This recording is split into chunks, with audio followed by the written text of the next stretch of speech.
Assalamualaikum warahmatullahi wabarakatuh. Semoga anak ibu dalam keadaan sehat, walafiat, dan dalam lindungan Allah Subhanahu wa taala. Bertemu lagi dengan ibu, yakni kita belajar Al-Qur'an hadis. Sebelumnya yang pertama kita sudah membahas tentang surah Al-Humazah, dan sekarang yang kedua surah At-Takasur.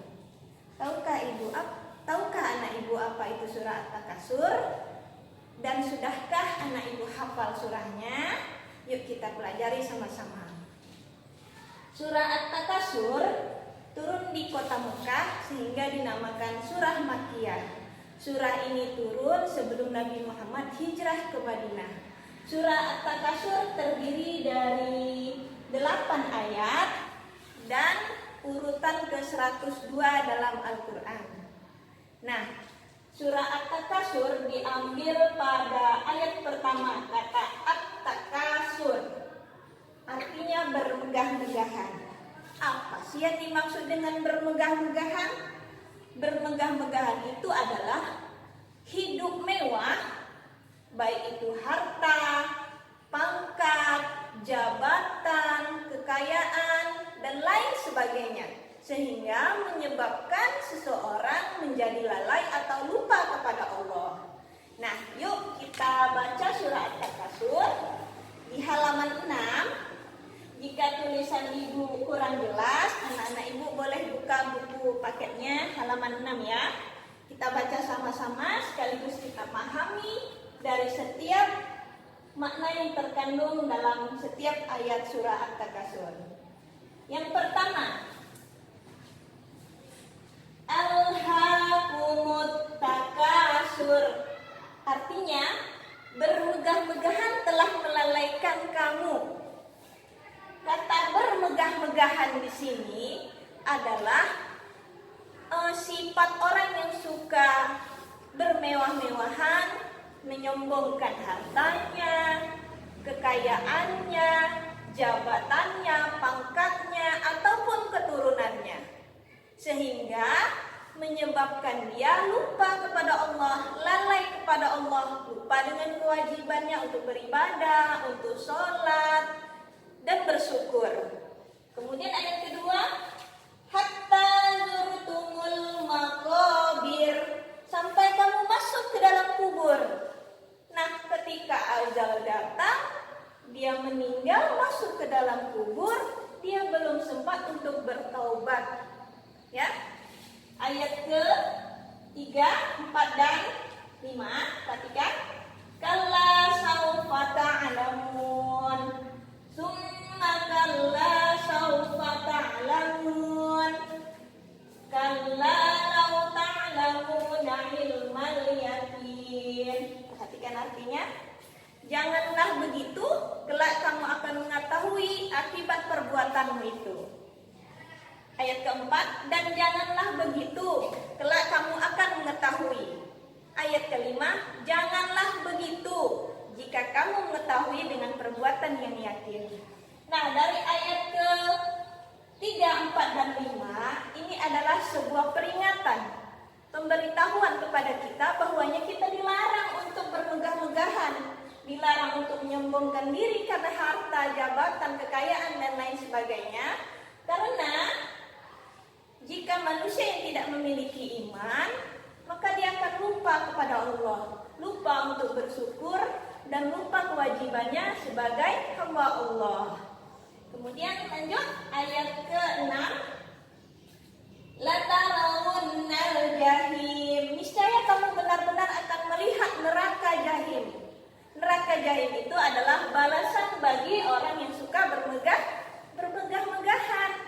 Allah sangat membenci perbuatan ini, maka dari itu janganlah suka bermegah-megahan. Lanjut, summa latarawunnaha 'ainal yaqin, dan sesungguhnya kamu benar-benar melihat dengan ainul yakin. Kamu akan benar-benar melihat dengan nyata, dengan mata kepala kita sendiri, bahwasanya azab bagi orang yang suka bermewahan, bermegah-megahan adalah neraka jahim nanti di hari kiamat. Ayat terakhir, summa latus'alunna yawma idzin 'anil na'im. Kemudian kamu pasti akan ditanya pada hari itu tentang kenikmatan yang kamu megah-megahkan selama di dunia. Jadi apapun yang kita lakukan di dunia kelak akan diminta pertanggungjawaban di akhirat. Untuk apa kita pergunakan harta, jabatan, dan kekayaan, dan lain sebagainya. Maka dari itu kandungan dari surah At-Takasur ini, yang pertama, larangan mengumpulkan harta. Boleh kita berlomba-lomba mengumpulkan harta, tapi jangan sampai membuat kita lalai atau lupa kepada Allah. Contohnya, dia punya jabatan sebagai presiden atau bupati. Karena jabatannya ini, dia lupa kepada Allah. Dia lupa untuk bersyukur. Dia lupa untuk beribadah. Inilah yang dinamakan orang yang sombong dengan jabatan atau orang yang suka bermegah-megahan. Kemudian yang kedua, larangan mencintai atau membanggakan harta secara berlebih-lebihan. Apapun rezeki yang diberikan Allah kepada kita, syukuri dan nikmati. Yang ketiga, larangan mendapatkan harta dengan menghalalkan segala cara. Contohnya, mencuri, mencopet, mengambil hak orang lain. Ini dilarang dalam agama. Kemudian balasan orang yang bermegah-megahan adalah neraka jahim. Ini sudah jelas ya. Sudah dijelaskan dalam surah At-Takasur bahwasanya orang yang suka bermegah-megahan, balasannya nanti di hari akhir adalah neraka jahim. Kemudian yang terakhir, adanya pertanggungjawaban atas nikmat Allah di hari akhir.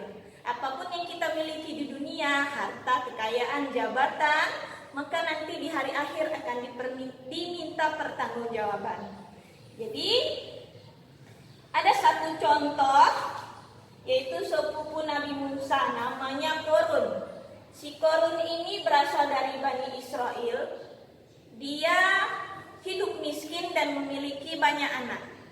Dia sering melihat Nabi Musa berdoa, kemudian doanya dikabulkan oleh Allah. Maka si Korun meminta kepada Musa, "Hai Musa, tolong doakan aku agar aku menjadi orang kaya." Akhirnya Musa mendoakan Korun dan Allah dengar doanya si Korun. Dan Korun menjadi orang yang kaya raya, berlimpah ruah emas dan peraknya. Tetapi si Korun lupa kepada Allah, si Korun lalai kepada Allah, si Korun lupa untuk bersyukur kepada Allah. Maka Allah turunkan azab kepada Korun. Korun mati tertimpa oleh harta bendanya. Nah, ini merupakan suatu inspirasi atau pelajaran buat kita bahwasanya kita dilarang untuk hidup bermegah-megahan. Tapi senantiasalah bersyukur atas segala nikmat yang diberikan Allah kepada kita. Nah, hikmah dari pelajaran surah At-Takasur ini mengajarkan kita untuk senantiasa bersyukur dan rendah hati.